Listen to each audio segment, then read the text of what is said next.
Will Israel be the first cashless society on the entire planet? A committee chaired by Israeli Prime Minister Benjamin Netanyahu's chief of staff has come up with a three-phase plan to all but do away with cash transactions in Israel. Individuals and businesses would still be permitted to conduct cash transactions in small amounts, at least initially, but the eventual goal is to force Israeli citizens to conduct as much business as possible using electronic forms of payment. In fact, it has been reported that Israeli officials believe that cash is bad because it fuels the underground economy and allows people to avoid paying taxes. It is hoped that requiring most transactions to be conducted in cash will reduce crime and help balance the national budget. And once 98 or 99% of all transactions are cashless, it will not be difficult for the Israeli government, or any other government, to go the rest of the way and ban cash transactions altogether. But is a cashless society actually desirable? This is a question that people all over the world will have to start asking as governments increasingly restrict the use of cash. Back in September, it was announced that the Israeli government had formed a committee to examine ways to eliminate cash from the Israeli economy. The government on Tuesday authorized establishment of a committee that will examine ways to eliminate cash from the Israeli economy, the better to prevent citizens from cheating on their taxes. The committee will be chaired by Harold Locker, director of the Prime Minister's office. This committee had the full backing of Prime Minister Benjamin Netanyahu, and some of the goals of the committee included finding ways to increase tax revenue and prevent money laundering. Officials in the Prime Minister's office declared that around the world, it is recognized that cash is a key element of the illegal economy and money laundering. It allows a wide gap between reported and actual incomes, with the corresponding effect on tax revenues. By eliminating cash, the PMO said, it will be possible to expand the tax base, and prevent money laundering. The committee will study the issue from all its perspectives and make recommendations, the PMO said. The committee has had quite a few months to examine these issues, and now they have come back with their recommendations. Just this week we learned that a three-phase plan is being proposed. A special committee headed by Prime Minister Benjamin Netanyahu's chief of staff, Harold Locker, has recommended a three-phase plan to all but do away with cash transactions in Israel. The motivation for examining a cashless economy is combating money laundering and other tax evasion tactics, thereby maximizing potential tax collection and greatly expanding the tax base. This is important considering the enormous strain put on Israel's national budget by the army, healthcare system, and other public services. The committee estimated that the black market represents over 20% of Israel's GDP, and cash is the facilitating factor.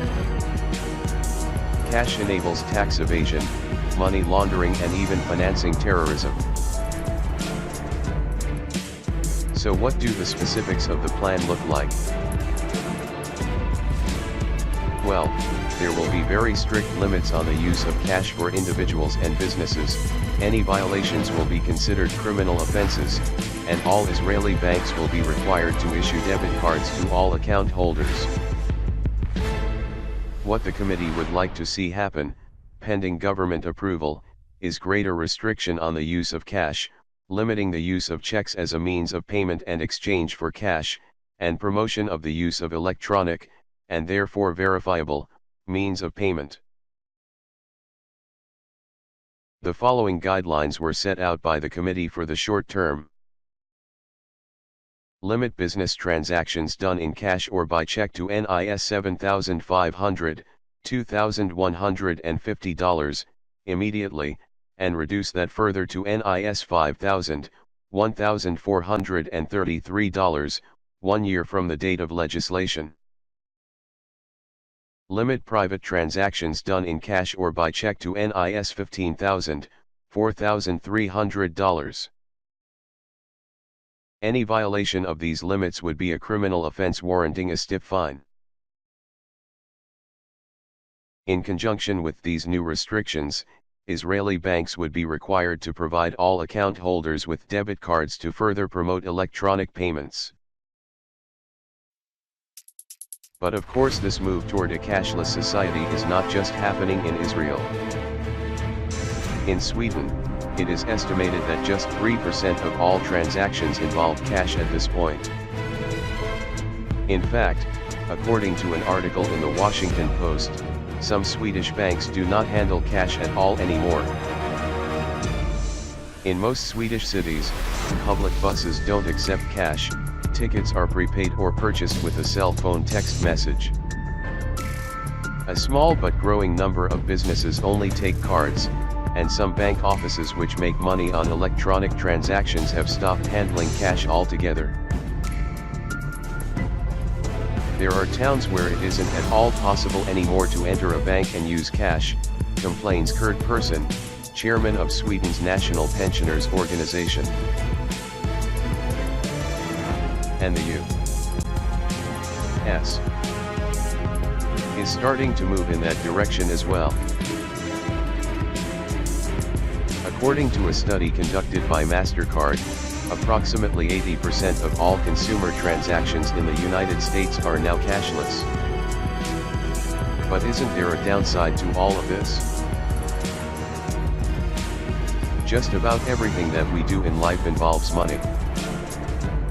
So yes, a government can track electronic payments to make sure taxes are being paid and money laundering is not happening, but it would also enable a government to do so much more.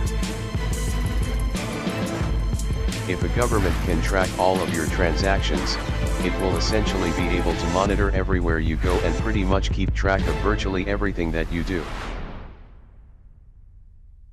If you doubt this, just try to live without any money sometime. You won't get very far without putting some gas in your vehicle. And without being able to buy food, you will get hungry pretty quickly. Are you starting to understand? This is why governments love the idea of moving toward a cashless society. It would give them an immensely powerful surveillance tool. So let us hope that this does not happen in Israel or anywhere else in the world either.